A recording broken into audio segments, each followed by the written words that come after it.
The time Michael Jordan punched Steve Kerr. Now, as we all know, Michael Jordan is the greatest player of all time. He's done things that, well, we've never really seen before. And he's always said that the reason why he was so good was because he was so determined. He was so motivated. But the real reason why was because he was so competitive.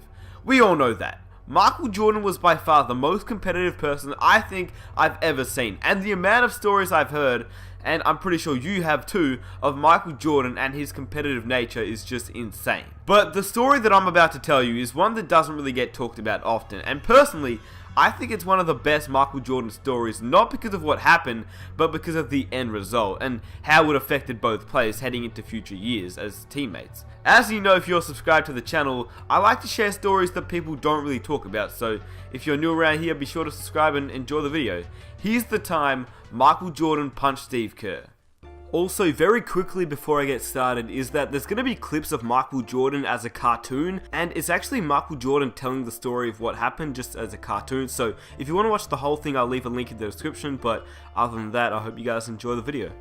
Now, it's known by many that teammates fight, but most fights that happen between teammates normally stay behind closed doors and eventually get leaked after the players are retired or just traded away. People can't honestly expect myself and Shaq to be together for 20 years and not have an argument and not have a fight. That's just like fantasy land. That's not going to happen. We had arguments my rookie year, my second year, this year, and we're probably going to have many more arguments.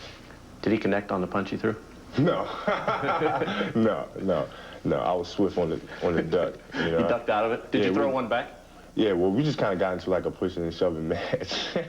If you fight with Michael Jordan, out of all people, I don't think that you should take exception.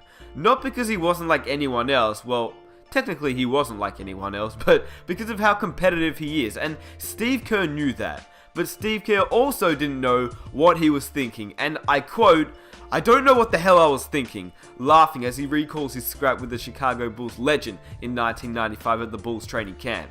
It's Michael Jordan, it's the greatest player ever, but I was pretty competitive myself, and I think I kind of played with a chip on my shoulder. I had to, or I wouldn't have made it.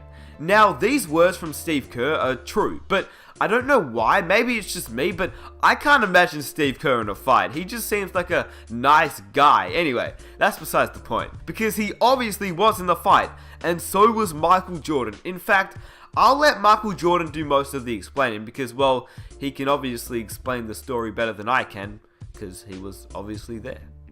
This is coming back after the disappointing playoff game. Everybody was saying it was Scottie Pippen's team, but I was trying to work my way back up to where in '93 it was Michael Jordan's team.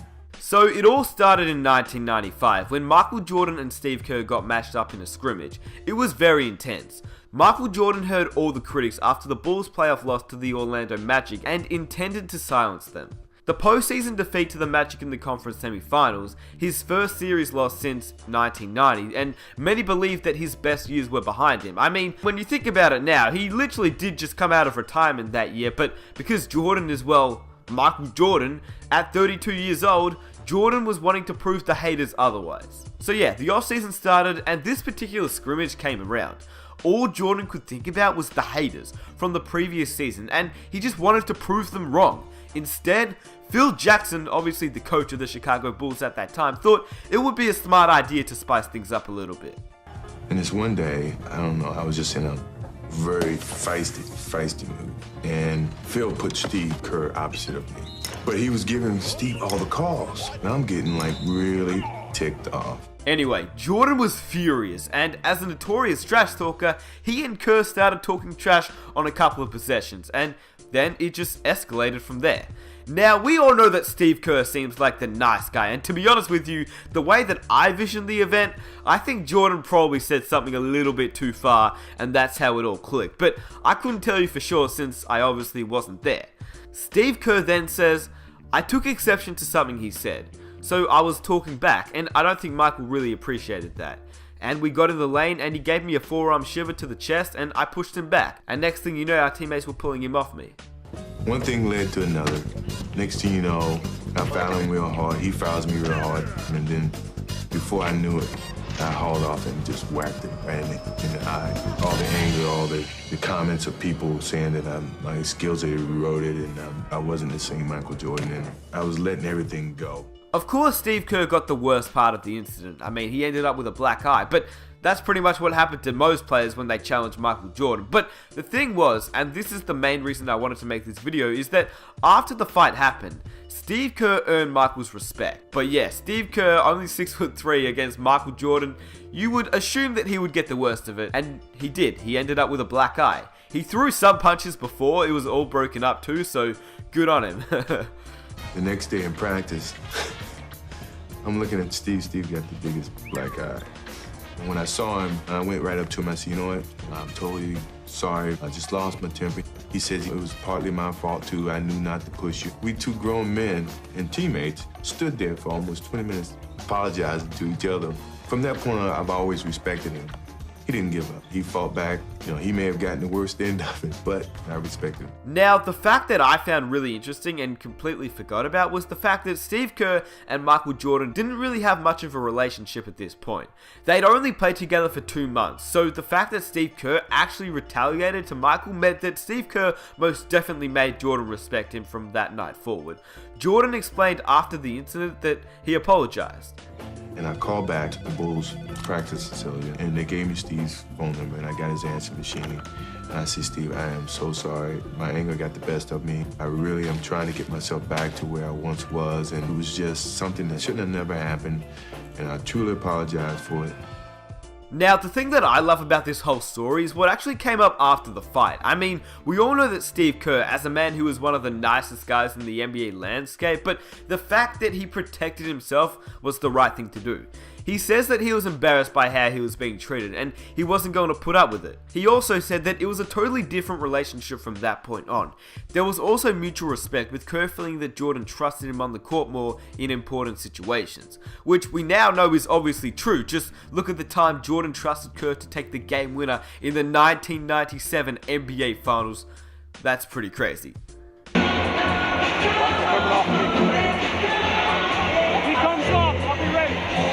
6 seconds, 5, Michael in traffic to Kerr, 15-footer,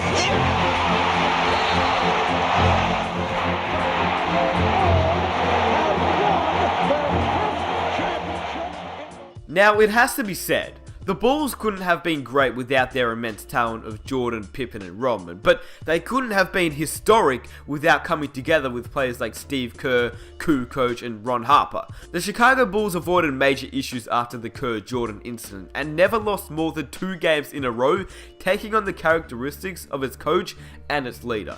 The same relentlessness that produced the training camp tussle led to arguably the best season of all time. After the incident, the Chicago Bulls finished with a 72-10 record, which lasted as the greatest record of all time until obviously the Golden State Warriors beat it. But I mean, the Bulls won a ring, so I still say it's the greatest record of all time. Now, from the NBA landscape and the outside world, from afar we don't really see what goes on in practices, and we're pretty much unaware of the little day-to-day arguments, but I can almost guarantee you that fights like this, maybe not to this extreme, but fights like this do happen a lot of the time, and it's not always a bad thing. It's just 2 players, 2 competitive players just getting into it, and I think it's honestly fine. I think we should maybe not hear more about it, but we should maybe sometimes get a little bit of insight from NBA players, because I think it's pretty cool hearing stories like this, and sometimes it can ultimately be the catalyst for creating tighter bonds, just like Michael Jordan and Steve Kerr.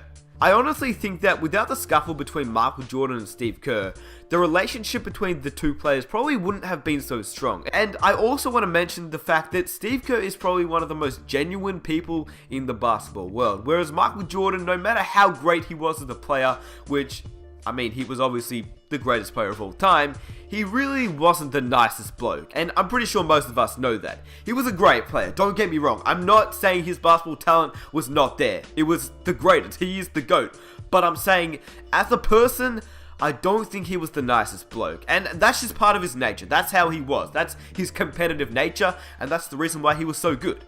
That's just how he was. Ultra competitive. So I'm just saying, the next time you hear about 2 players getting into it at practice, maybe it's not because they hate each other, alright? Maybe it's the fact that it's just 2 competitive guys getting into it, and to be honest, it might even bring them closer together on the court. And I hope you guys enjoy the video. I just thought it'd be a really interesting video for those that don't know about the time Michael Jordan punched Steve Kerr in the face. And to be honest with you, Kerr wasn't the only player Michael Jordan punched in the face, which is pretty insane, but that's who Michael Jordan was. If you enjoyed the video, please subscribe for more videos just like this. I honestly appreciate all the new subscribers because we've been getting a lot of new subscribers, which thank you guys so much for sticking around and enjoying the content. If you're new, be sure to subscribe. I think you guys will love this channel, and if you enjoyed this video, please leave a like, comment some of your own ideas that you'd like me to make a video on, and that would be absolutely amazing. And I'll catch you guys in my next video. Peace!